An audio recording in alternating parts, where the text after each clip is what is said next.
அரசன் அவனுக்கு வயசாயிட்டுது. அதனாலேயே இந்த கவலை பயம் எல்லாமும் அதிகமாயிட்டுது. மரண பயம், ராத்திரியில் சரியாக தூங்க முடியல, இப்படி ஆயிட்டுது நிலைமை. அந்த அரசன் ஏற்கனவே எப்படின்னா போர்க்களங்களில் எத்தனையோ பேரை ஓட ஓட விரட்டியிருக்கிறான். இருந்தாலும் இப்போ அந்த துணிச்சல்லாம் எங்கேயோ போயிட்டுது. பேசாமல் படுத்துருக்கிறான். அப்படியே படுத்தாலும் தான் தூக்கம் வர மாட்டேங்குது. என்ன பண்ணலாம்னு யோசித்தான் இந்த மன்னன். உடனே எல்லா அமைச்சர்களையும் கூப்பிட்டான். எனக்கு நிம்மதி இல்லை, எதை நினச்சாலும் பயமாக இருக்குது, எனக்கு ஒரு ஆலோசனை சொல்லுங்க அப்படின்னா. என்ன ஆலோசனை வேணும் அப்படின்னு சொல்லி கேட்டாங்க. எனக்கு ஒரு நெருக்கடியான சந்தர்ப்பம் ஏற்பட்டு போச்சுன்னு வச்சுக்கோங்க. அந்த நேரத்தில் நீங்கள் யாருமே என் பக்கத்தில் இல்லை ஆலோசனை சொல்கிறதுக்கு அப்படின்னா, அந்த சமயத்தில் எனக்கு உபயோகப்படுற மாதிரி ஒரு வாசகம், பொன்மொழி ஏதாவது சொல்லுங்கள். அதை நான் என்னுடைய வைர மோதிரத்துக்கு அடியில் பதிச்சு வச்சுக்கிறேன் அப்படின்னார். தேவைப்படுறப்போ உதவும் அப்படிங்கிறதுனால. அவர் போட்டிருந்த மோதிரமும் அதுக்கு தகுந்த மாதிரியே திறந்து மூடுறது மாதிரி அமைஞ்சிருந்தது. ஏதாவது வாசகம் எழுதுனா உள்ற வச்சுக்கலாம், அதுக்கான வசதி அதில் இருந்தது. அமைச்சர்கள்லாம் யோசனை பண்ணாங்க. இது மாதிரி ராஜா கேட்குறாரு, என்ன வாசகம், அதாவது பொன்மொழி சொல்லலாம் அப்படின்னு எல்லோரும் யோசனை பண்ணாங்க. ஒருத்தருக்குமே சரியாக தோணலை, ஒரே குழப்பமாக இருந்தது. ஏன்னா நெருக்கடியான சமயத்தில் உபயோகப்படுறது மாதிரி ஒரு பொன்மொழி வேணும்னு சொல்லியிருக்கிறார். அப்படி இப்படி யோசித்து பார்த்தா ஒன்றுமே தோணலை. எல்லாரும் குழம்பிக்கிட்டு இருந்த நேரத்தில் ஒரு பெரியவர் அந்த பக்கமாக வந்தார். அவர் சொன்னார், நான் வேணும்னா அதுக்கு பொருத்தமாக ஒரு வாக்கியம் சொல்கிறேன், ஆனால் ஒரு நிபந்தனை. அதை யாரும் ரொம்ப ஆர்வம் காரணமாக அவசரப்பட்டு படிச்சிடக்கூடாது. அதை ரகசியமாக அந்த மோதிரத்துக்குள்ளே எழுதி வச்சுக்கணும். எப்போவாவது இக்கட்டில் மாட்டிக்கிற சமயத்தில் மட்டும் வேறு வழியே இல்லை அப்படிங்கிற நிலைமையில் மட்டும்தான் அதை திறந்து பார்க்கணும். அப்படி நீங்கள் இருக்கிறதா இருந்தால் நான் அதை சொல்கிறேன் அப்படின்னார் அந்த பெரியவர். சரின்னு ஒத்துக்கிட்டாங்க எல்லாரும். அதே மாதிரி அவர் ஒரு வாக்கியத்தை சொன்னார். அவர் சொன்ன வாக்கியத்தை ரகசியமாக மோதிரத்துக்குள்ளே பதிச்சு மூடியாச்சு. ராஜா அதை விரலில் மாட்டிக்கிட்டார். கொஞ்ச நாள் ஆச்சு. அந்த ராஜாவுக்கு ஒரு சோதனை வந்தது. என்ன சோதனைன்னா, அடுத்த நாட்டு மன்னன் படையெடுத்துக்கிட்டு வந்துட்டான். அவன் இவர்கிட்ட ஏற்கனவே தோற்று போனவன், ஒரு வெறியில் வந்திருக்கிறான். தோற்று போனவன் மறுபடியும் சண்டைக்கு வந்தால் எப்படி வருவானோ அப்படி வர்றான். ஒரு வெறியில் வந்தால் ஜெயிச்சுட்டான். என்னாச்சு, இவரோட நிலைமைன்னா நாட்டை இழந்துட்டார், எல்லாத்தையும் இழந்துட்டார். கடைசியாக ஒரு அடிபட்ட குதிரையில் ஏறி தப்பிச்சு போயிட்டார், வேறு வழி இல்லைன்னு. பின்னாடி துரத்திக்கிட்டு வராங்க. இவர் ஒரு மலை உச்சிக்கு போயிட்டார். அதுக்கும் அப்பால் போக முடியாது, ஏன்னா அந்த பக்கம் பயங்கர பள்ளம். உல்லாச பயணிகள் கண்டு கழிக்கிற இடம் அது. ஆனால் இவருக்கு அது சாவு பயணத்தின் வாசல், திரும்பவும் முடியாது. அவ்வளவு குறுகிய பாதை அது, வேறு வழியே இல்லை. இந்த நேரம் சூரிய ஒளி மோதிரத்தில் பட்டு மின்னிச்சு. உடனே இவருக்கு ஞாபகம் வந்தது. மோதிரத்தை திறந்து படிக்கிறார். அதில் இருந்த வாசகம், இந்த நிலையும் மாறிவிடும், this too will pass away. அவருக்கு ஒரு தைரியம் வந்தது. பின்னாடி வந்தவங்களும் திசை மாதிரி வேறு எங்கேயோ தேடி போயிட்டாங்க. அவங்க விரட்டிக்கிட்டு வரலன்னா இவ்வளவு அழகான ஒரு இடம் இருக்கிறதே எனக்கு தெரியாமல் போயிருக்குமேன்னு நினச்சார். இவ்வளவு அழகை ரசிக்கிறதுக்காக ஒரு நாட்டையே கூட இழக்கலாம்னு தோணுச்சு அவருக்கு. அமைதியாக அந்த அழகை ரசித்தார். எதிரிகள்லாம் எங்கேயோ போயிட்டாங்க. மன்னர் நாடு திரும்பினார். மறுபடியும் படைகளை திரட்டினார். கொஞ்ச நாளில் படை எடுத்துக்கிட்டு போனார். யாருக்கிட்ட தோற்று போனாரோ அவரையே வெற்றி கண்டு திரும்பி வர்றார். வரவேற்பு விழா பிரமாவப்படுது. ஆடல் பாடல் கோலாகலம். இதை பார்த்தது அந்த ராஜாவுக்கு தலைகால புரியல. நம்மளை இனிமேல் யாராலையும் ஜெயிக்க முடியாதுன்னு நினச்சார். அகம்பாவம் லேசாக எட்டி பார்த்தது. இப்போ மறுபடியும் சூரிய ஒளிப்பட்டு மோதிரம் மின்னிச்சு. அதை திறந்து மறுபடியும் படிக்கிறார். இந்த நிலைமையும் மாறிவிடும், this too will pass away. அவ்வளவுதான். அவர் மனசு அடங்க ஆரம்பிச்சுட்டுது, ஆணவம் போயிட்டுது. இதிலேருந்து நாம் தெரிஞ்சுக்க வேண்டியது என்னென்னா, எந்த சூழ்நிலையிலையும் நாம் கவலைப்பட வேண்டியதில்லை. ஏன்னா இங்கே எதுவுமே நிரந்தரம் இல்லை. அந்த ராஜா மாதிரியே நம்ம ஆள் ஒருத்தன் ஒரு மோதிரம் போட்டிருந்தான், அதுக்குள்ளே அவன் எழுதி வச்சுருந்த வாசகம், எதுக்கும் கவலைப்படாதே அப்படிங்கிறது தான். ஒரு நாள் பயங்கரமான கவலையோடு உட்காந்துருந்தான். பக்கத்தில் இருந்தவங்க சொன்னாங்க, இது மாதிரி சந்தர்ப்பத்தில் தான் நீ உன் மோதிரத்தை திறந்து பார்க்கணும்னாங்க. இவனுக்கு கவலையோடு எரிச்சலும் சேர்ந்துக்கிட்டது. அது எப்படி முடியும், இப்போ திருட்டு போனது என்னோட அந்த மோதிரம் தானே அப்படின்னு சொல்லிவிட்டு தலையில் கை வச்சுட்டு உட்காந்துட்டான். இப்படிலாம் சொல்கிறது உண்டு. இருந்தாலும் நாம் எந்த சூழ்நிலையிலையும் கவலைப்பட வேண்டியதில்லை அப்படிங்கிற உண்மையை புரிஞ்சுக்கணும். அப்படி கவலையை வெல்றதுக்கான வழி தெரிஞ்சுட்டதுன்னா வாழ்க்கையில் வெற்றி நிச்சயம். ஒரு கணவன் மனைவி எப்போ பார்த்தாலும் அவங்க 2 பேருக்கும் இடையில சண்டை வந்துக்கிட்டே இருந்தது. இதில் என்ன ஆச்சரியங்கிறீங்களா? நான் அதுக்காக சொல்ல வரல, இது வேறு விஷயம். அதாவது சண்டை போடாமல் இருக்கிறதுக்கு வழி சொல்கிற தகவல் இது. நான் சொன்ன அந்த கணவன் மனைவி எப்படின்னா, கணவன் ஒரு வார்த்தை சொன்னால் மனைவி கிட்டேருந்து 2 வார்த்தை பதிலாக வரும். இதுக்கு கணவன்கிட்டேருந்து 4 வார்த்தை பதிலாக வரும். இப்படி வார்த்தைகள் பெருகி போய் கடைசியில் வம்பில் முடியும். அந்த அம்மா பொறுத்து பார்த்தாங்க, அவங்களால தாக்கு பிடிக்க முடியல. பக்கத்து வீட்லேயும் ஒரு கணவன் மனைவி இருந்தாங்க, அவங்களுக்குள்ளே சண்டை வர்றதில்ல. அது எப்படி அவங்களால மட்டும் சண்டை போடாமல் இருக்க முடியுது அப்படின்னு இந்த அம்மாவுக்கு ஆச்சரியம். ஒரு நாள் நேராக பக்கத்து வீட்டு அம்மாக்கிட்டே போய், ஏம்மா நீங்கள் எப்படி கணவனும் மனைவியும் சண்டை போட்டுக்காமல் இருக்கிறீங்க, அது எப்படி முடியுது உங்களால் அப்படின்னு கேட்டாங்க. அதுக்குன்னு ஒரு மருந்து இருக்குது, அதை சாப்பிட்டா சண்டை வராது அப்படின்னாங்க அவங்க. சரிங்க, அந்த மருந்தை அவர் சாப்பிட மாட்டேன்னு சொல்லிட்டா என்ன பண்ணுறது அப்படின்னு கேட்டிருக்கிறாங்க இவங்க. அந்த மருந்து அவருக்கு இல்லைம்மா, உனக்கு தான் அப்படின்னாங்களாம் அவங்க. அப்படியா, அப்படின்னா கொடுங்க, ரொம்ப நல்லதாக போச்சு. அதை எப்படி சாப்பிட்றதுங்கிற விவரத்தையும் சொல்லுங்கள், எங்கே அது கிடைக்குங்கிறதையும் சொல்லுங்கள், வாங்கிக்கிறேன் அப்படின்னு கேட்டாங்களாம் இவங்க. வேறு எங்கேயும் போய் வாங்க வேண்டாம், என்கிட்டே இருக்க அந்த மருந்து அதில் கொஞ்சம் தர்றேன், வாங்கி வச்சுக்க. உன் வீட்டுக்காரர் உன்னோட சண்டையை ஆரம்பிக்கிறப்போலாம் நீ இந்த மருந்தில் 1 ounce வாயில் ஊற்றிக்கணும். அதை உடனே குடிச்சிடக்கூடாது, ஒரு 5 நிமிஷமாவது அது வாயில் இருக்கணும், அதுக்கப்புறம் குடிச்சிடலாம் அப்படின்னு சொல்லி ஒரு பாட்டில் மருந்தை இந்த அம்மாக்கிட்ட கொடுத்து அனுப்புனாங்களாம். மருந்தை எடுத்துக்கிட்டு இந்த அம்மா வீட்டுக்கு வந்திருக்கிறாங்க. வீடு பூட்டி இருந்ததுனால கணவன் வாசல்லையே காத்துக்கிட்டு இருக்கிறான். மனைவியை கண்டதும் சண்டை போட ஆரம்பிச்சிட்டான். வீட்டை பூட்டிவிட்டு எங்கே போய் தொலைஞ்ச, எவ்வளோ நேரமாக ஒரு மனுஷன் வாசல்லையே காத்துட்டு கிடக்கிறது அப்படி இப்படின்னு கத்த ஆரம்பிச்சிட்டான். மனைவி இதுக்கு பதிலே சொல்லலை. அந்த அம்மா பேசாமல் வீட்டை திறந்தாங்க, சமையல் அறைக்குள்ளே போனாங்க, 1 ounce மருந்தை வாயில் ஊற்றிக்கிட்டாங்க. அன்னைக்கு சண்டை மேற்கொண்டு வளரவே இல்லை, நின்றுட்டுது. மருந்து பரவாயில்லை. அதுக்கப்புறம் பல சந்தர்ப்பங்களில் சண்டை வரும் போல் இருக்கிறப்போலாம் இந்த மருந்து அதை நிறுத்தியிருக்கு.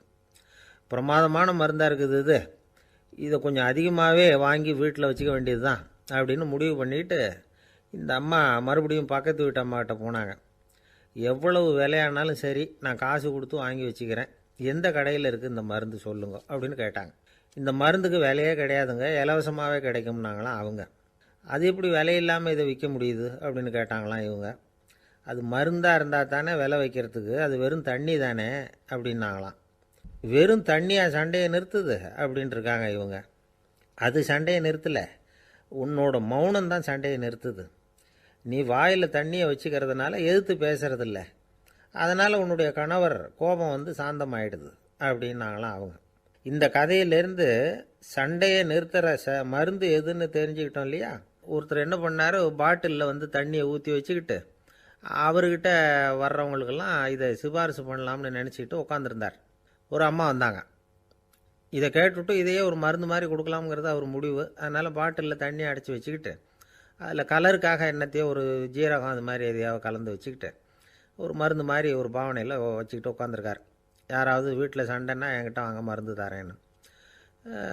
ஒரு அம்மா வந்தாங்க, எனக்கும் என் வீட்டுக்காரருக்கும் அடிக்கடி சண்டை வருதுங்க அப்படின்ட்டு இருக்காங்க. கவலைப்படாதம்மா, நான் ஒரு மருந்து தரேன்னு சொல்லி வீட்டுக்குள்ளே போய் ஒரு பாட்டில் எடுத்து வந்து கொடுத்தார்.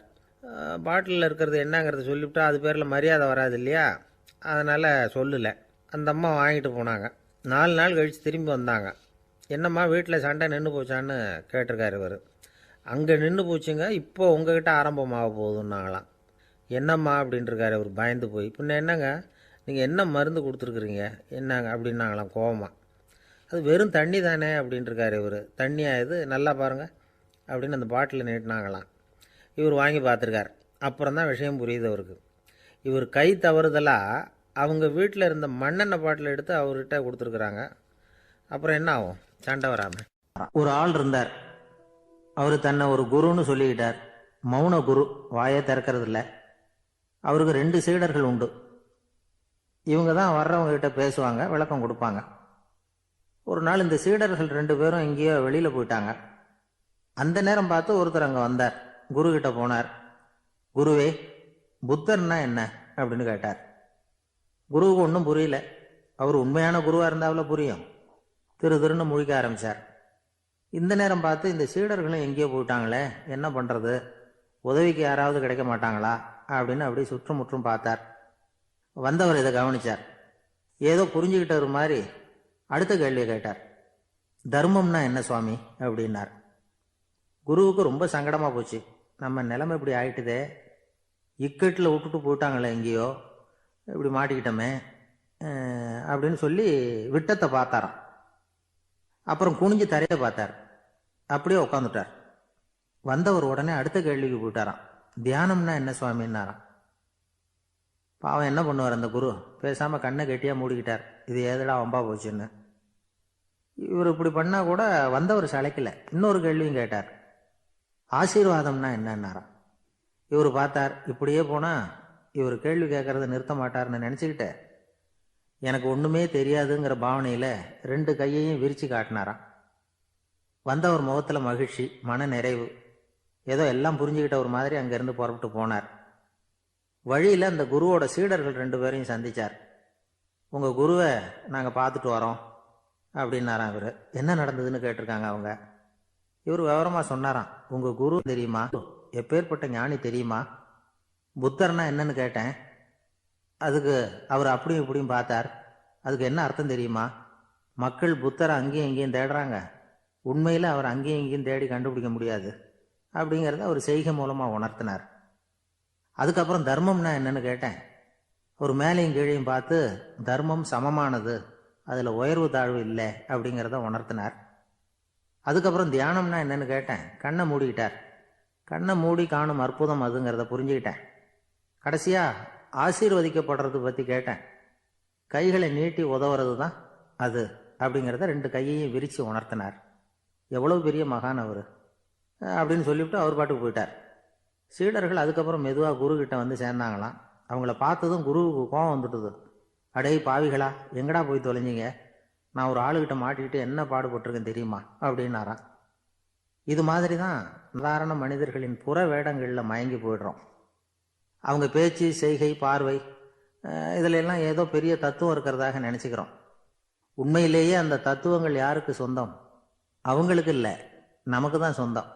நாம தானே அதை கற்பிச்சுக்கிட்டோம். நம்மை நாம அடையாளம் கண்டுக்கிறது இல்லை, நாம் யாருங்கிறது நமக்கு புரியறதில்லை. அதுதான் இன்னைக்கு நடக்கிறது. அதனால தான் அடுத்தவங்களை தேடி ஓடிக்கிட்டு இருக்கிறோம். சில வீடுகளில் கூட இது மாதிரி சைகைகள் உண்டு.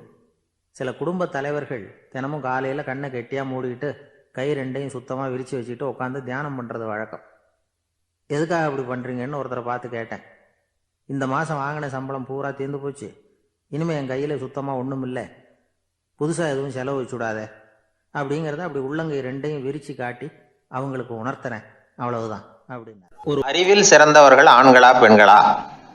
என்னுடைய நண்பர் ஒருத்தரை பார்த்து நான் கேட்ட கேள்வி இது. அவர் மெதுவாக தன்னுடைய தலையை சொரிஞ்சுக்கிட்டே சொன்ன பதில், அதில் என்ன சார் சந்தேகம், அவங்க தான் அப்படின்னார். அனுபவ அடிப்படையில் அவர் இப்படி சொல்கிறார். அறிவியல் அடிப்படையில் பார்க்குறவங்களும் இப்படி தான் சொல்கிறாங்க. இயற்கையின் நோக்கம் இனப்பெருக்கம், இதில் பெண்களின் பங்கு அதிகம். அதனால் இயற்கையே பெண்களுக்கு பல சலுகைகளை கொடுத்துருக்குது, சக்தியை கொடுத்துருக்குது. இப்போ வெளிநாடுகளில் இதை பற்றியெல்லாம் நிறைய ஆராய்ச்சி பண்ணி பார்த்துருக்குறாங்க, புள்ளி விவரங்கள்லாம் வெளியிட்டிருக்கிறாங்க. ஆண் குழந்தைகளை விட பெண் குழந்தைகள் முன்னாடியே பேச ஆரம்பிச்சுடுறாங்களாம். அது மட்டும் இல்லை, அதிக எண்ணிக்கையில் வார்த்தைகளை கற்றுக்கிறாங்களாம். அப்புறம் பலவிதமான வாக்கிய அமைப்புகளை அமைச்சு பேசுறதுலேயும் பெண் குழந்தைகள் முன்னாடியே ஆரம்பிச்சுடுறாங்களாம். இதெல்லாம் சீக்கிரமாக செய்கிறது பெண் குழந்தைகள் தான். சம வயது உள்ள ஆண் குழந்தைகள், பெண் குழந்தைகள், இவங்களை வச்சு சோதனைகள் பண்ணி பார்த்துருக்குறாங்க. அதாவது ஒரே வயசுள்ள ஆண் குழந்தை, பெண் குழந்தை இதெல்லாம் வச்சு அவங்கக்கிட்ட ஒரே கேள்வியை பல விதமாக கேட்குறது, ஒரே செய்தியை வேறு வேறு கோணங்கள்லேருந்து விளக்குறது, தவறு இல்லாமல் பேசுறது, வேகமாக படிக்கிறது, எழுதுறது, புரிஞ்சுக்கிறது, இப்படி இதை பற்றிலாம் எத்தனையோ சோதனைகள்லாம் செஞ்சு பார்த்துருக்குறாங்க. அப்படி பார்த்ததில் என்ன தெரிஞ்சதுன்னா, அதில் எல்லாம் ஆண் குழந்தைகளை விட பெண் குழந்தைகள் 1.5 மடங்கு அதிக திறமை உள்ளவங்களாக இருக்கிறாங்களாம். இன்னொரு மொழியை கற்றுக்கிறது, பேசுறது, எழுதுறது, இது கூட பெண்களுக்கு சுலபமாக வருதான். 2 மொழிகளை மாற்றி மாற்றி பேசுறது, மொழிபெயர்க்கிறது, இப்படிலாம் கூட சோதனை பண்ணி பார்த்துருக்குறாங்க. இதுலேயும் பெண்களுக்கு தான் அதிக திறன். சரி, இதை விடுங்க. புள்ளி வச்சு கோலம் போடுறது, அதில் இருந்து இந்த கை கடிகாரங்களில், கம்ப்யூட்டர்களில் நுண்ணிய பாகங்களை பொருத்துறது, இது வரைக்கும் பெண்கள் தான் திறமையாக செயல்படுறாங்க அப்படிங்கிறது அந்த சோதனை முடிவு.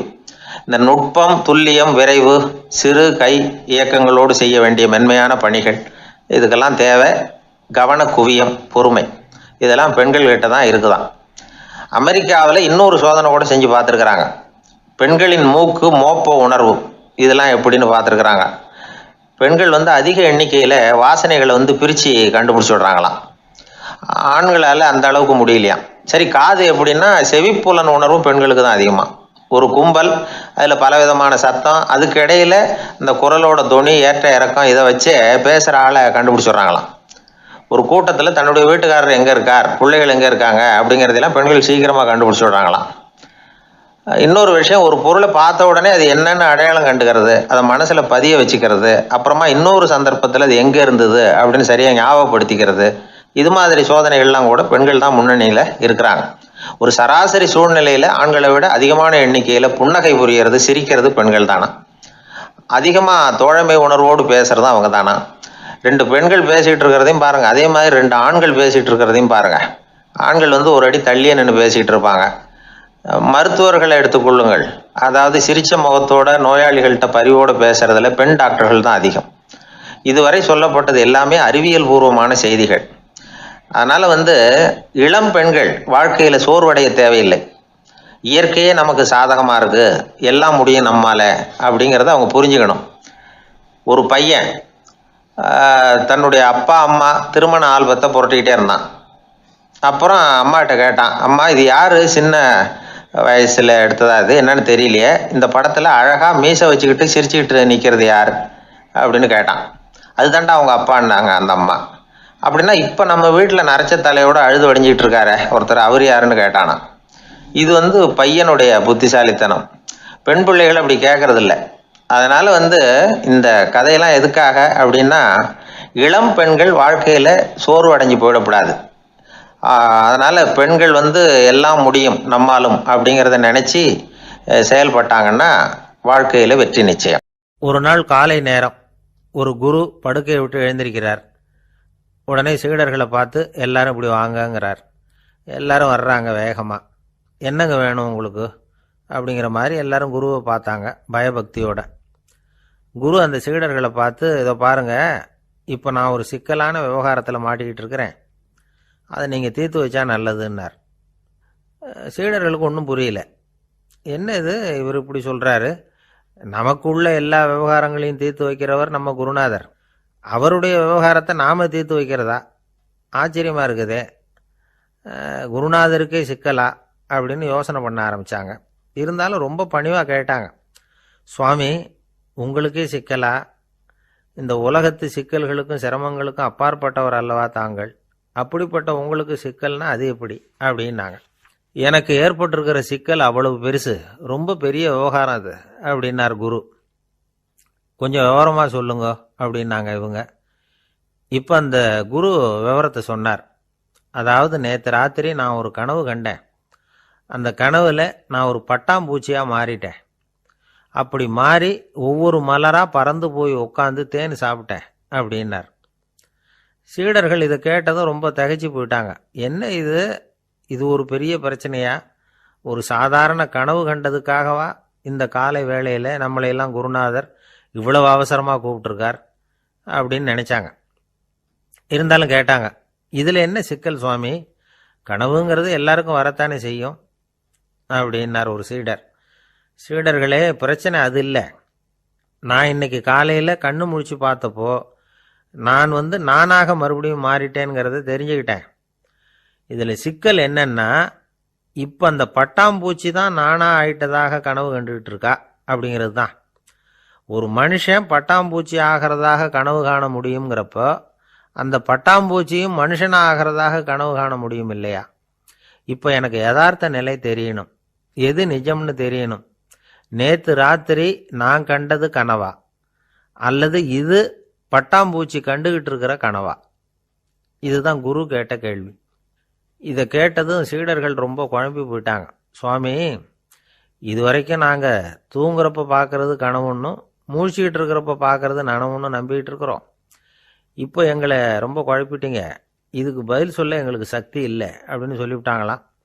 அதுக்கப்புறம் அந்த குரு சொன்னாராம், நினைவு தான் முக்கியமான அம்சம். முடிவு கட்டம்னா பகலின் நினைவுகளை விட இரவின் கனவுகளே ரொம்ப உண்மை. ஒருத்தன் தூங்க போனால் தூங்கிக்கிட்டே இருந்தால் அவன் காணும் கனவு பொய்ங்கிறத அவன் உணர மாட்டான். ஒவ்வொரு கனவும் காணும் பொழுது அது ரொம்ப உண்மையாக தான் தெரியுது. ஒரு கனவு கூட உண்மை இல்லைன்னு கனவுல தோன்றுவதே இல்லை அப்படின்னார் குரு. அகில வாழ்வு அத்தனையும் சொற்பனம் கண்டாய் அப்படிங்கிறார் தாயுமானவர். ஆகையினால நம்ம கனவுலேருந்து நாம் என்னைக்கு முழிச்சிக்க போகிறோம் அப்படிங்கிறது தான் ஒரு முக்கியமான கேள்வி. ஒருத்தர் வந்தார், காலில் கட்டோடு வந்தார். என்னங்க காலில் கட்டுன்னு? சார், நேற்று ராத்திரி தூக்கத்தில் எங்கள் வீட்டு கூரையில் ஏணியை சாத்தி வச்சு இறங்கினப்போ வழுக்கி விழுந்து காலை உடச்சிக்கிட்டேன்னார். உங்கள் வீட்டில் தான் ஏணியே கிடையாது சார் அப்படின்னு. உண்மைதான் சார், நான் கீழே விழுந்து முழிச்சுக்கிட்டதுக்கு அப்புறம் தானே ஏணி இல்லைங்கிறது எனக்கு ஞாபகம் வந்தது அப்படின்னார். ஒரு ஊரில் ஒரு குரு இருந்தார், ஜென் குரு. அவரை தேடிட்டு ஒரு மன்னர் வந்தார். வந்தவர் ஜப்பான் மன்னர். தோட்டக்கலையை பற்றி தெரிஞ்சுட்டு போகிறதுக்காக அவர் வந்தார். எப்படி தோட்டம் அமைக்கிறது அப்படிங்கிறத பற்றி அந்த குரு விவரமாக சொல்லி கொடுத்தாரு. ஒரு நாள் 2 நாள் இல்லை, 3 வருஷம் கற்றுக் கொடுத்தார். அதுக்கப்புறம் சொன்னார், நான் கற்றுக் கொடுத்துட்டேன், இனிமேல் நீங்கள் போகலாம், போய் தோட்டம் அமைக்கலாம், அதுதான் உங்களுக்கு பரிசை. தோட்டம் அமைச்ச பிறகு சொல்லி அனுப்புங்க, நான் பார்க்குறேன். நீங்கள் இங்கே என்னவெல்லாம் கற்றுக்கிட்டீங்களோ அதையெல்லாம் அங்கே செயல்முறையில் செஞ்சு காட்டுங்க அப்படின்னு சொல்லி அனுப்பி வச்சார். மன்னர் போனார். அரண்மனைக்கு பக்கத்திலே ஒரு பெரிய தோட்டத்தை உண்டு பண்ணினார். அழகான மரங்களையும் செடிகளையும் உருவாக்கினார். கிட்டத்தட்ட 1000 தோட்டக்காரர்களை பயன்படுத்தி 3 வருஷங்கள் முயற்சி பண்ணி அந்த அழகான தோட்டத்தை உருவாக்கினார். குருகிட்ட இருந்து செய்தி வந்தது, நாளைக்கு தோட்டத்தை பார்க்குறேன் அப்படின்னு. மன்னர் உடனே சுறுசுறுப்பாயிட்டார். முதல் நாளே தோட்டத்தை சுத்தப்படுத்தினார். ராத்திரி பூரா யாரும் தூங்கலை. எல்லாருக்கும் தோட்டத்தை ஒழுங்குபடுத்துகிற வேலை. அது அந்தந்த இடத்துல ஒழுங்காக இருக்குதா அப்படின்னு சரி பார்த்தாங்க. ஒரு தவறும் இல்லாத வகையில் அதை ஒழுங்குபடுத்தினாங்க. மறுநாள் குரு வந்தார், தோட்டத்தை பார்த்தார். அவருக்கு கோபம் வந்துட்டுது. மன்னருக்கு ஆச்சரியம், எப்பவும் சிரிச்சுக்கிட்டே இருக்கிறவர் இப்போ எப்படி இருக்கிறாரே அப்படின்னு. மெதுவாக குருக்கிட்ட போய், எல்லாம் சரியாக தானே இருக்குது அப்படின்னார். எல்லாம் சரிதான், ஆனாலும் எங்கே அந்த பொன்னிற காற்று அப்படின்னார். உதிர்ந்த இலைகள், பொன் மஞ்சள் நிற இலைகள் காற்றில் அப்படி புரண்டு ஓடுவதை நான் பார்க்க முடியவில்லையே அப்படின்னாராம். அது இல்லாமல் இந்த தோட்டம் உயிரோட்டம் உள்ளதாக இருக்காது, இதில் பாடல் இல்லை, ஆடல் இல்லை, அதெல்லாம் இல்லாமல் இந்த தோட்டம் ரொம்பவும் செயற்கையாக தெரியுதேன்னாராம். மன்னர் இப்போ தான் யோசனை பண்ணார். கீழே கிடந்த காஞ்சி போன இலைகள் மட்டும் இல்லை, மரத்தில் இருந்த காஞ்சி போன இலைகளையும் அப்புறப்படுத்தி சுத்தமாக வச்சிருக்கிறார். இறப்பும் வாழ்க்கையினுடைய ஒரு பகுதி தான். மரணம்ங்கிறது வாழ்க்கைக்கு எதிரானது அல்ல, அதை நிரப்பும் ஒரு பகுதி தான் அது. மரணம் இல்லையில் வாழ்க்கையே இல்லை அப்படிங்கிறது பெரியவங்க கருத்து. இப்போ அந்த தோட்டம் அழகாக தான் இருக்குது, இருந்தாலும் அது ஒரு ஓவியம் மாதிரி உயிர் இல்லாமல் இருக்கு. குரு ஒரு வாளியை கையில் எடுத்துக்கிட்டார். தோட்டத்தை விட்டு வெளியில் போனார். ஏற்கனவே வீசி எறிந்த அந்த சருகுகளை எல்லாம் அள்ளி கொண்டுகிட்டு வந்தார். உள்ள எல்லா இடங்கள்லையும் அதை வீசினார். உடனே காற்று அந்த காய்ந்த சருகுகளையும் பழுத்த இலைகளையும் அசைக்க ஆரம்பிச்சுட்டுது. இப்போ அங்கே சலசல சத்தம், சங்கீதம், இலைகளின் நடனம், ஓவியம் மாதிரி இருந்த அந்த தோட்டத்துக்கு இப்போ உயிர் வந்துட்டுது. இதுதான் அந்த பொன்னான காற்று அப்படின்னாராம் குரு. மன்னருக்கு புரிஞ்சுது. மிகப்பெரிய ஜென் கேள்வி ஒன்று உண்டு. உம்மான் அப்படிங்கிற ஒரு பெரிய குருவை பார்த்து துறவி ஒருத்தர் கேட்டாராம், இலைகள் எல்லாம் கீழே விழுந்து மரங்கள் மொட்டையாக இருக்கும் பொழுது என்ன நடக்கும்? இதுதான் கேள்வி. இதுக்கு உம்மான் சொன்ன பதில் பொன்னான காற்று, தி கோல்டன் விண்ட் அப்படின்னாராம். இதுக்கு என்ன விளக்கம்னா, உன்னுடைய எண்ணங்கள் எல்லாம் உன்னுடைய மனசிலிருந்து கீழே விழுந்து உனது உள்ளுணர்வானது மொட்டையாக நிற்கும் நிலைதான் அது. உனது வேர்களின் அருகில் காற்று வீசுகிறது. எல்லா எண்ணங்களும் உன்னிலிருந்து வெகு தூரத்துக்கு புரண்டு கொண்டே சென்று விடுகிறது. நீ அவற்றை கடந்து விட்டால் நீ அவைகளுக்கெல்லாம் மேலெழுந்து கீழே பார்ப்பவனைப் போல நிற்க ஆரம்பித்து விடுவாய். அதுதான் தியானம் என்பது அப்படின்னு சொல்றாங்க. தியானம்ங்கிறது எண்ணத்துக்கு எதிரானதில்லை. தியானம்ங்கிறது எண்ணங்களை கடந்து செல்வது தான். அதுக்கப்புறம் நாம் பொன்னிற காற்றில் ஆட ஆரம்பிச்சிருவோம். இதுதான் பெரியவர்கள் சொல்றது. என்கிட்ட ஒருத்தர் வந்து தோட்டம் அமைக்கணும்னு யோசனை கேட்டு வந்தார். எல்லாம் சொல்லி கொடுத்தேன். செடிகள்லாம் செழிப்பாக வளரணும்னா வேர் காயாமல் பார்த்துக்குங்கோ, தினமும் தண்ணி விடுங்கோ அப்படின்னு சொல்லி அனுப்பி வச்சேன். ஒரு மாதம் கழிச்சு அவர் தோட்டத்தை பார்க்கறதுக்காக போனேன். போய் பார்த்தா எல்லா செடியும் வாடி கிடக்குது. என்னங்க இப்படி பண்ணிவிட்டீங்கன்னு. நீங்கள் சொன்னபடி தான் செஞ்சேன்னார். என்ன செஞ்சீங்கன்னு கேட்டேன். வேர் காயாமல் பார்த்துக்க சொன்னீங்க, தினமும் ஒரு தடவை எல்லா செடியையும் ஒவ்வொன்றா பிடுங்கி பார்த்து வேர் காயாமல் இருக்கா அப்படின்னு பார்த்துட்டு அதுக்கப்புறம் தண்ணி பாய்ச்சினே, அவ்வளவுதான் அப்படின்னார். ஒரு நாள் ஒரு நண்பரை சந்தித்தேன். உங்கள் வீடு எதுன்னு உங்களுக்கு தெரியுமா சார்ன்னு. அவர் என்னை ஒரு மாதிரியாக பார்த்தார். அப்புறம் சொன்னார், தெரியும் அப்படின்னாரு. சரி, உங்கள் தொலைபேசி எண் உங்களுக்கு தெரியுமான்னு. அதுவும் தெரியும்னார். உங்கள் மனைவி மக்கள் யார் யாருன்னு உங்களுக்கு தெரியுமான்னு கேட்டேன். என்ன ஒரு மாதிரியாக பார்த்தார். அப்புறம் சொன்னார், அதுவும் தெரியும் சார் அப்படின்னார். சரி, நீங்கள் யாருன்னு உங்களுக்கு தெரியுமான்னு கேட்டேன். இப்போ தான் அவர் முழிக்க ஆரம்பித்தார். அவர் மட்டும் அப்படி இல்லை, நாம் எல்லாருமே அப்படி தான். எதிரில் நிற்கிறது யாருங்கிறது தெரியும், நாம் யாருன்னு நமக்கு தெரியாது. உண்மையிலேயே நாம் யார்? இந்த கேள்விக்கான பதிலை தான் வாழ்க்கை பூரா நாம் தேடிட்டு இருக்கிறோம். புத்தர் என்ன சொல்கிறாரு தெரியுமா? நீங்கள் கடவுளை பற்றி கவலைப்பட தேவையில்லை, உங்களை பற்றின கவலை உங்களுக்கு இருந்தால் போதும் அப்படிங்கிறார். நான் யார், எனக்கு ஏன் இந்த கவலை அப்படின்னு உங்களை நீங்களே கேட்டுக்குங்க அப்படிங்கிறார். நாம் ஏன் கடவுளை படைச்சோம்? அது ஒரு நழுவல் முயற்சியாம். அதாவது தன்னிடமிருந்து தானே தப்பிக்கிற ஒரு முயற்சியாம். இப்படி தான் அதை சொல்கிறாங்க அறிஞர்கள்லாம். மக்கள் பொய்யான பிரச்சனைகளில் ஆர்வமாக இருக்கிறாங்க, அதுக்கு தீர்வு காணவும் முயற்சி பண்ணுறாங்க. கடவுளை பற்றி விவாதிக்க எல்லாருக்கும் விருப்பம், தன்னுடைய சுயம் பற்றிய பிரஜையே இருக்கிறதில்ல. ஆகக்கூடிய விஷயம் என்னன்னா, கடவுள் சமாளிப்புக்கு பயன்படுத்தப்படுகிறார். மனவியல் என்ன சொல்லுது தெரியுமா? கடவுள், சொர்க்கம், மறுபிறவி இதை பற்றிலாம் பேச ஆரம்பிக்கிறவங்க யார் தெரியுமா?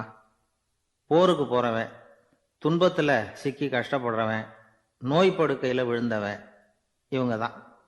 நாம் அனுபவத்திலே பார்க்குறோமே இதையெல்லாம். கடவுளை துணைக்கு கூப்பிடுறவங்க யாருன்னு கவனித்து பாருங்க. பரீட்சை எழுத போகிறவன், வேலை தேடி அலையிறவன், பண நெருக்கடியில் இருக்கிறவன், விபத்தில் சிக்கிக்கிட்டவன், இவங்கெல்லாம் தான். தேர்வில் வெற்றி பெற்றதும் அவரை துணைக்கு கூப்பிடுறதில்ல, வேலை கிடைச்சதும் அவர் துணை தேவைப்படுறதில்ல. ஏன் இப்படி? கொஞ்சம் யோசனை பண்ணி பாருங்க. துன்பம் வருகிற போது அந்த துன்பத்தை தவிர்க்க வேண்டிய நிலையில அதிலிருந்து நழுவி போறதுக்காக பிரார்த்தனை தேவைப்படுது. எல்லாம் நல்லபடியா நடக்கிறப்போ பிரார்த்தனை செய்யறதில்ல. புத்தருடைய வழி என்ன தெரியுமா? அந்த வழியில கடவுளும் கிடையாது, பிரார்த்தனையும் கிடையாது. புத்தர் செய்தது இதைத்தான். அதாவது கடவுள்கிட்ட இருந்து மனிதனையும், மனிதன் கிட்ட இருந்து கடவுளையும் அவர் விடுவித்தார். புத்த மதம் என்ன சொல்லுது தெரியுமா? கடவுள் பிரச்சனை அல்ல, மனிதன் தான் உண்மையான பிரச்சனை அப்படின்னு சொல்லுது.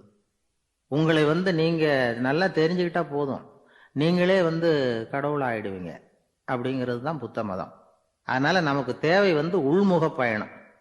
நான் யார் அப்படிங்கிற கேள்வியோட உள்ள போகணும். அங்க போனாதான் தெரியும் நான் அப்படின்னு அங்க யாருமே இல்லைங்கிறது. இதெல்லாம் புத்தர் சொல்லுகிற ஒரு தத்துவம். தத்துவம்னு சொன்னாவே நமக்கெல்லாம் அதை புரிஞ்சுக்கிறது கஷ்டம்தான். நம்ம பொறுத்த வரைக்கும் தத்துவம்ங்கிறதுல 2 வகை உண்டு. ஒன்று தத்துவம், இன்னொன்று மகா தத்துவம். தத்துவம்னா என்ன தெரியுமா? கேட்குறவங்களுக்கு புரியப்படாது, அதுதான் தத்துவம். மகா தத்துவம் என்னன்னா சொல்றவங்களுக்கும் புரியப்படாது.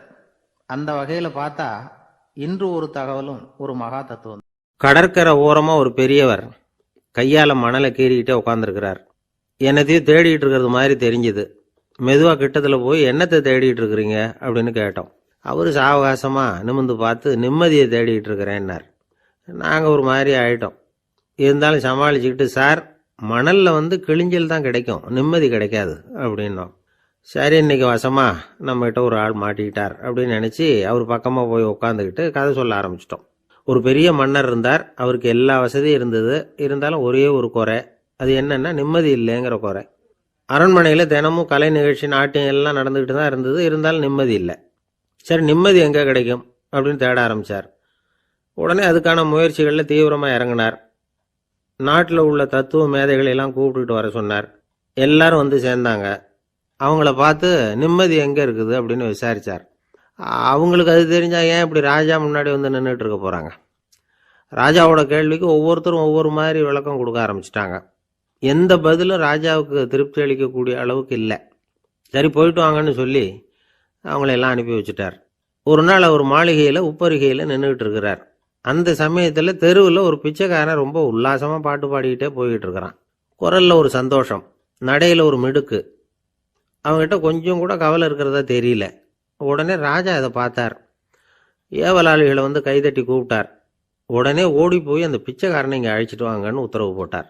இவங்க உடனே ஓடி போய் அவனை கூப்பிட்டாங்க. அரண்மனைக்கு வாழ்ந்தாங்க. அவன் வரல. அரண்மனைக்குள்ளே அடி எடுத்து வைக்க மாட்டேன்னு சொல்லிவிட்டான். ராஜா கிட்ட வந்து விஷயத்தை சொன்னாங்க. அவருக்கு ரொம்ப ஆச்சரியம், இப்படி ஒரு ஆள் இருக்கிறானா அப்படின்னு. சரி, அவன் என்ன தான் சொல்கிறான் அப்படின்னு விசாரித்தார். இவங்க மறுபடியும் தெருவுக்கு போய் கேட்டாங்க.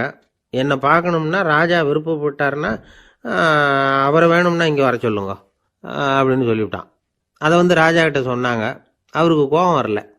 இவ்வளவு சுதந்திர உணர்வோடு இருக்கிறவன் சாதாரண ஆளாக இருக்க முடியாது அப்படின்னு நினைச்சார். உடனே கிடுகிடுன்னு இறங்கி தெருவுக்கு வந்தார். பிச்சைக்காரங்கிட்ட போனார். நீ கவலைப்படாமல் சந்தோஷமாக பாடிக்கிட்டு போறியே, அது எப்படி முடியுது உன்னால அப்படின்னு கேட்டார். ஏன் அப்படி கேட்குறீங்கன்னு அவன், அதுக்கு இல்லை, எனக்கு அரண்மனையில் எவ்வளவோ சுகபோகங்கள்லாம் இருக்குது, இருந்தாலும் நிம்மதி இல்லை. இது ஏன்னு எனக்கு தெரியல. இந்த தேசத்தில் உள்ள அறிஞர்களை எல்லாம் கூப்பிட்டு கேட்டு பார்த்துட்டேன், அவங்களுக்கும் தெரியல. உன்னை கேட்டால் தெரியும்னு நினச்சேன், அதனால தான் சந்திக்கிறதுக்கு ஆசைப்பட்டேன். ஆனால் நீ வரமாட்டேன்னு விட்டியே அப்படின்னார். பிச்சைக்காரன் கடகடன்னு சிரிக்க ஆரம்பிச்சிட்டான். மகிழ்ச்சிக்கும் உங்களுக்கும் தடையாக இருக்கிறது இந்த மாளிகை தான். இதை விட்டுட்டு வெளியில் வந்துட்டா நிம்மதி தேடிட்டு வந்துடும்னா. நான் அரசன், எனக்குன்னு கடமைகள் இருக்குது, அதையெல்லாம் விட்டுட்டு எப்படி வர முடியும்னார் ராஜா. ரெண்டும் ஒரே நேரத்தில் கிடைக்கணுங்கிறது முடியாத காரியம். உங்கள் சுகபோகத்துக்கு விலையாக தான் உங்கள் நிம்மதியை கொடுத்துக்கிட்டு இருக்கிறீங்க. என்ன பாருங்க, என்கிட்ட எதுவும் இல்லை, அதனால் எதுவும் போயிடுமோங்கிற பயமும் இல்லை, நிம்மதியாக இருக்கிறேன் அப்படின்னா அவன். ராஜா உடனே சந்தோஷப்பட்டு தன்னுடைய மேலங்கியை எடுத்து அவனுக்கு பரிசாக கொடுத்தாரான். அவன் சிரிச்சுக்கிட்டே அதை வாங்க மாட்டேன்னு விட்டானான். இதை நீங்கள் எனக்கு கொடுக்கறதுனால எந்த பயனும் இல்லை, அதே நேரத்தில் அதை வாங்கிக்கிட்டேன்னா அடுத்த வினாடியிலேருந்து அதை எப்படி காப்பாற்றுறதுங்கிற கவலை எனக்கு வந்து சேர்ந்துடும், அப்புறம் தூக்கம் வராது, நிம்மதி போயிடும் அப்படின்னானா. சொல்லிவிட்டு அவன் பாட்டுக்கு சந்தோஷமாக பாடிக்கிட்டே போயிட்டான். நிம்மதி எங்கே இருக்குங்கிறதையும் ராஜா தெரிஞ்சுக்கிட்டார். அந்த இடத்துக்கு தன்னால் போக முடியாதுங்கிறதையும் அவர் புரிஞ்சுக்கிட்டார். இப்படி இந்த கதையை அந்த கடற்கரையில் மணலை கீறிக்கிட்டே உட்காந்துருந்தார அந்த பெரியவர்கிட்ட சொல்லி முடித்தோம். அவர் முகத்தில் ஒரு தெளிவு தெரிஞ்சுது. எங்களை நிமிர்ந்து பார்த்தார். ரொம்ப நன்றிங்க, இப்போ எனக்கு தெரிஞ்சு போச்சு, நிம்மதி வேணும்னா அதுக்கு என்ன பண்ணணும்னு இப்போ நல்லா புரிஞ்சுக்கிட்டேன் அப்படின்னார். என்ன புரிஞ்சுக்கிட்டீங்கன்னு கேட்டோம். இனிமே இந்த பக்கம் வந்தால் உங்கள் கண்ணில் படாத இடமா பார்த்து உட்காரணும்னு புரிஞ்சுக்கிட்டேன் அப்படின்னார். மனிதர்களில் சில பேர் ரொம்ப வித்தியாசமாக நடந்துக்குவாங்க. மற்றவங்களுக்கு அது ரொம்ப ஆச்சரியமாக கூட இருக்கும். அந்த ஆள் ஒரு மாதிரி பார்த்து நடந்துக்கோ அப்படின்னு கூட சொல்கிறது உண்டு. இவங்களை பார்த்து நாம் பித்து குளியும்போம். உளவியல் இவங்களை வந்து எக்ஸென்ட்ரிக்ஸ் அப்படின்னு சொல்லுது. இவங்களை வந்து மனநோயாளிகள்னு தவறாக புரிஞ்சிக்கக்கூடாது. அவங்க வேற, இவங்க வேற. எக்ஸென்ட்ரிக்ஸ் பற்றின சில விவரங்கள் ஒரு புத்தகத்தில் இருக்குது. அதாவது ஸ்காட்லாந்தில் ஒரு உளவியல் மருத்துவர் அதை எழுதியிருக்கிறார். அவர் பேர் டாக்டர் டேவிட் வீக்ஸ். அவருக்கு ஒரு உதவியாளர் இருந்தாராம். அவர் பேர் கேட் வுட். இவங்க 2 பேரும் சேர்ந்து இங்கிலாந்து பூரா சுற்றி பார்த்துருக்காங்க. 3 வருஷம் சுற்றினாங்களாம். நான் சொன்னது மாதிரி ஒரு மாதிரியாக இருக்கிற ஆசாமிகள் பல பேரை சந்தித்து பேசி அவங்கள பற்றி ஆய்வுலாம் நடத்தியிருக்கிறாங்க. அப்படி நடத்தி அதை ஒரு புஸ்தகமாக எழுதியிருக்கிறாங்க. நிறைய பேசி பார்த்துட்டு அவங்க சொல்லியிருக்கிறத கேட்டால் ரொம்ப ஆச்சரியமாக இருக்குது. நாம் இவங்களை பார்த்து பித்துக்குழிங்கிறோம், எக்ஸென்ட்ரிக்ஸ் அப்படின்னு சொல்கிறோம், கிண்டல் கூட பண்ணுறோம். ஆனால் அவங்களோட அறிவு வந்து ரொம்ப தெளிவானதான். இந்த ஆராய்ச்சியாளர்கள் சொல்கிறாங்க. அவங்க உடல் நலமும் ரொம்ப நல்லா இருக்குதான், உடம்புலையும் எந்த கோளாறும் இல்லையா. அவங்களுக்கு மகிழ்ச்சியும் அதிகமாக, ஆயுளும் அதிகமாக. அவங்களில் பல பேர் என்ன சொல்கிறாங்கன்னா, நீங்கள் நினைக்கிறது மாதிரி இல்லை நாங்கள், ஆனால் நாங்கள் மற்றவங்கள்லேருந்து வேறுபட்ட தன்மை உள்ளவங்க அப்படிங்கிறத ஒத்துக்கிறாங்களாம். இந்த உலகம் பிறந்ததுலேருந்தே இப்படிப்பட்ட வித்தியாசமான ஆசாமிகளும் பிறந்திருக்கிறாங்க. சரி, அப்படிப்பட்டவங்க எப்படி இருப்பாங்க? இப்போ ஒரு மகாராஜா தன்னோட நாய்க்கு லட்சக்கணக்கில் பணம் செலவு பண்ணி கல்யாணம் பண்ணி வச்சிருக்கிறார். ஒரு கோடீஸ்வரர் தான் வந்து வளர்த்துக்கிட்டு இருந்த பூனைகளுக்கு தன்னோட சொத்து பூராவும் எழுதி வச்சிருக்கிறார். இது மாதிரி ஒருத்தர் 2 பேர் இல்லை, நிறைய பேர் உண்டு. சில பேர் எப்படி தெரியுமா, அவங்களுக்கு வசதியில் எந்த குறையும் இருக்காது. வீடு, காரு, பணம் எல்லாம் தாராளமாக இருக்கும். அப்படி இருந்தாலும் அவங்கக்கிட்ட ஒரு பழக்கம் இருக்கும். யாராவது ஒரு நண்பர் வீட்டு விசேஷத்துக்கு போயிருப்பார், இல்லைன்னா ஒரு கடைக்கு போயிருப்பார். அவங்க ரொம்பவும் மரியாதையாக வரவேற்று எல்லாம் பண்ணிகிட்டு இருப்பாங்க. ஆனால் இவர் அவங்களுக்கு தெரியாமல் ஏதாவது ஒரு பொருளை திருடி பாக்கெட்டில் போட்டுட்டு வந்துடுவார். அப்படி வந்தால் தான் இவருக்கு திருப்தி. பல பேர் அவங்க வளர்த்த பிராணிகளுக்கு பளிங்கு கல்லால் சமாதி கட்டி வச்சிருக்கிறாங்க. இப்படிலாம் பண்ணுறாங்க. பல பேர் அவங்களுக்கு பிடித்தமான ஒருத்தர் எப்படியோ அதே மாதிரி தலைமுடி தாடி வச்சுக்கிறது, உடை உடுத்திக்கிறது, மலை குகையில் போய் குடியிருக்கிறது, இப்படி எவ்வளவோ வினோதமான நடவடிக்கைகள். இவங்களையெல்லாம் ஆய்வு பண்ணின டாக்டர் வீக்ஸ் என்ன சொல்கிறாரு தெரியுமா? பொதுவாக இவங்க உயர்ந்த புத்திசாலிகளாக இருக்கிறாங்க. ஒருமைப்பட்ட மனம், கருமையுமே கண்ணான பண்பு, தனிமையை நாடுற மனப்பான்மை எல்லாம் இவங்களுக்கு உண்டு. அவங்கள பல பேர் அவங்க பெற்றோருக்கு முதல் குழந்தை அல்லது ஒரே குழந்தை இப்படி தான் இருக்கிறாங்க. இது மாதிரியானவங்க பெண்கள் ஒரு பங்குன்னா ஆண்கள் 2 பங்கு. இவங்கெல்லாம் ஆக்கப்பூர்வமான செயல் செய்கிறாங்க. அப்படிப்பட்டவங்களாக தான் இருக்கிறாங்க. அடுத்தவங்க கிட்ட அன்பு காட்டுறவங்களா இருக்கிறாங்க, உற்சாகம் ஊட்டுறவங்களா இருக்கிறாங்க. அவங்களுடைய ஆக்கப்பூர்வமான பணிகளுக்கு ஊக்கம் கொடுத்தா அவங்க மன சந்தோஷமும் உடல் நலமும் பெருகும், ஆயுளும் கூடும். இதெல்லாம் அந்த டாக்டருடைய கண்டுபிடிப்பு. பித்துக்குழித்தனத்துக்கும் மனநோய்க்கும் வித்தியாசம் உண்டுங்கிறத சொல்கிறது தான் இந்த தகவல். அதனால் ரெண்டும் ஒன்றுன்னு நினச்சிடக்கூடாது. ஒரு நண்பன் ஒருத்தனை பற்றி சொல்கிறோம். அவன் எந்த வகைன்னு நீங்களே முடிவு பண்ணுங்களேன். அவன் ஒரு கல்யாண வீட்டுக்கு போய் சாப்பிட்டுட்டு வெளியில் வந்தோம். அவங்க கூட வெளியில் வந்த உடனே ரொம்ப நேரமாக தன்னோட செருப்பை தேடிக்கிட்டு இருந்தான். என்னப்பா இன்னுமா உன் செருப்பு கிடைக்கல அப்படின்னு கேட்டோம். இல்லை என்னது முன்னாடியே கிடைச்சுட்டுது, அதை விட நல்லதாக ஏதாவது கிடைக்குமான்னு பார்க்குறேன் அப்படின்னா. ஒரு தடவை கலைவாணர் என்எஸ் கிருஷ்ணன் பேராசிரியர் கல்கியை சந்தித்து பேசிக்கிட்டு இருந்தாராம். கலைவாணர் கல்கியை பார்த்து, எனக்கு கதை எழுத ஆசையாக இருக்குது, எப்படி எழுதுறதுன்னு கேட்டாராம். கதை எழுதுறதுக்கு 4 மை வேணும்னாராம் கல்கி. அப்படியா, அப்படின்னா என்னென்ன கலர் மை அப்படின்னு கேட்டிருக்காரு கலைவாணர் சிரிச்சுக்கிட்டே. நான் சொன்னது கலர் மை இல்லை, அது வேற மை. அதாவது கதை எழுதுறதுக்கு தேவைப்படுகிற 4 மை எதுன்னா, 1 திறமை, 2 பேணாமை, 3வது தனிமை, 4வது பொறுமை அப்படின்னாராம். உடனே கலைவாணர், உங்கள் யோசனை அருமை அப்படின்னாராம். அதுதான் கலைவாணர். பொதுவாக எழுத்தாளர்கள் எழுதுகிற மாதிரி நடந்துக்கிறது இல்லை. ஆனால் கலைவாணர் என்ன சொல்லுவாரோ அதே மாதிரி நடந்துக்குவார். எல்லாருக்கும் எல்லாம் கிடைக்கணுங்கிற கருத்தை சினிமா படங்களில் வலியுறுத்துவார். அதே மாதிரி நடைமுறை வாழ்க்கையிலேயும் எல்லாருக்கும் எல்லாமும் கொடுப்பார். பணம், பதவி, புகழ் இப்படி எதுவுமே இல்லாத ஒரு சாதாரண மனுஷனாக இருந்தால் கூட இவர் மனுஷனுக்கு கொடுக்குற மரியாதையில் கொஞ்சமும் குறைச்சல் இருக்காது. இந்த குணம் சாதாரணமாக எல்லாருக்கும் இருக்கிறது இல்லை. அவர் சினிமா தியேட்டருக்கு போய் சினிமா பார்க்குறது வழக்கம். அவர் வந்திருக்கிறாருங்கிறது தெரிஞ்சால் போதும், வெளியில் பிச்சைக்காரங்க கூடிடுவாங்க. இது அவருக்கு தெரியும். வெளியில் நம்மளை நம்பி ஒரு கூட்டம் காத்துக்கிட்டு இருக்குமேன்னு நினைப்பார். உடனே ஒரு 100 ரூபா நோட்டை கொடுத்து சில்லறையாக மாற்றிக்கிட்டு வர சொல்லுவார். படம் முடிஞ்சு வெளியில் வர்றப்போ சில்லறையோடு வருவார். எல்லாருக்கிட்டையும் கொடுத்துருவார். ஏன்னா எல்லோரும் தேடிட்டு வருவாங்க அவரை. என்ன எல்லாரும் சௌக்கியமாக இருக்கிறீங்களா அப்படின்னு பிரியமாக விசாரிப்பார். ஏதோ ரொம்ப நெருங்கின சொந்தக்காரங்களை விசாரிக்கிறது மாதிரி விசாரிப்பார். தன்கிட்ட இருக்கிற சில்லறையை எல்லாருக்கும் சமமாக பிரித்து கொடுத்துட்டு தான் அங்கேருந்து புறப்படுவார். ஒரு நாள் அது மாதிரி புறப்படுற சமயத்தில் ஒரு சின்ன பையனுக்கு சில்லறை எதுவும் கிடைக்கல கொடுக்கறதுக்கு. இது கலைவாணருக்கு தெரியாது. காரில் ஏறி புறப்பட்டு போயிட்டார். அந்த பையன் காரை பிடிச்சிக்கிட்டு பின்னாடியே ஓடியாந்துருக்கிறான். ஐயா, நீங்களே இல்லைன்னு சொன்னால் நான் என்ன பண்ணுறது? இன்னைக்கு பட்னி தான், அம்மாவுக்கு வேற உடம்பு சரியில்லை அப்படின்னு கத்திக்கிட்டே ஓடியாந்தானா. கலைவாணர் கவனிச்சுட்டார். உடனே காரை நிறுத்த சொன்னார். இறங்கினார். அந்த சின்ன பையனை கட்டி பிடிச்சிக்கிட்டு, என்னை மன்னிச்சுக்கப்பா, நான் கவனிக்காமல் வந்துட்டேன் அப்படின்னு சொல்லி அழ ஆரம்பிச்சிட்டாராம். இன்னொரு தடவை இதே மாதிரி ஒரு தியேட்டர்லேருந்து வெளியில் வந்திருக்கிறார். ஒரு ஆள் அவர்கிட்ட நின்றுருக்கார். அவர் கொடுக்கறதுக்கு இவர்கிட்ட பணம் இல்லை. பணம் இல்லையாப்பா அப்படின்னாராம். உங்ககிட்டயே இல்லையா அப்படின்னாராம் அவர். கலைவாணருக்கு மனசு ரொம்ப சங்கடமாக போச்சு. உடனே புறப்பட்டு வீட்டுக்கு போனார். அங்கே இங்கே தேடி பார்த்து அங்கேருந்த கொஞ்சம் நெஞ்ச சில்லறை எடுத்தார். காரு டிரைவரை கூப்பிட்டார். தியேட்டர் வாசலில் நின்றுக்கிட்டு இருந்த ஆசாமியோட அங்க அடையாளங்களை சொன்னார். காரை எடுத்துகிட்டு போய் அந்த ஆளை கண்டுபிடிச்சி இந்த காசை கொடுத்துட்டு வா அப்படின்னு அனுப்பி வச்சாராம்.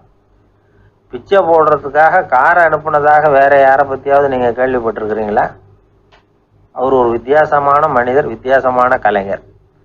கலைவாணரோட சகோதரர் கல்யாணம் நடந்தது. அதில் தியாகராஜ பாகவதர் கச்சேரி முடிஞ்ச உடனே அதில் சம்பந்தப்பட்ட கலைஞர்களுக்கெல்லாம் கலைவாணர் பரிசுகள் கொடுக்குறார். அந்த கச்சேரியில் கடம் வாசித்தவருக்கு மட்டும் மற்ற எல்லாருக்கும் கொடுத்ததை விட பெருசாக ஒரு வெள்ளி கோப்பையை பரிசாக கொடுத்தாராம். மற்றவங்களுக்கெல்லாம் சின்னதாக கொடுத்துட்டு கட வித்துவானுக்கு மட்டும் பெருசாக பரிசு கொடுக்குறீங்களே ஏன்னு கேட்டிருக்கிறாங்க. அதுக்கு கலைவாணர் விளக்கம் கொடுத்தாராம். இப்பெல்லாம் ரயிலில் கூட்டம் அதிகங்கிறது உங்களுக்கு எல்லாருக்கும் தெரியும்.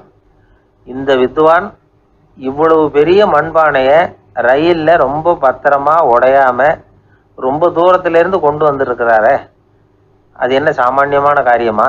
அவரோட அந்த சாமர்த்தியத்தை பாராட்டுறதுக்காக தான் அவருக்கு இவ்வளவு பெரிய பரிசு அப்படின்னாராம்.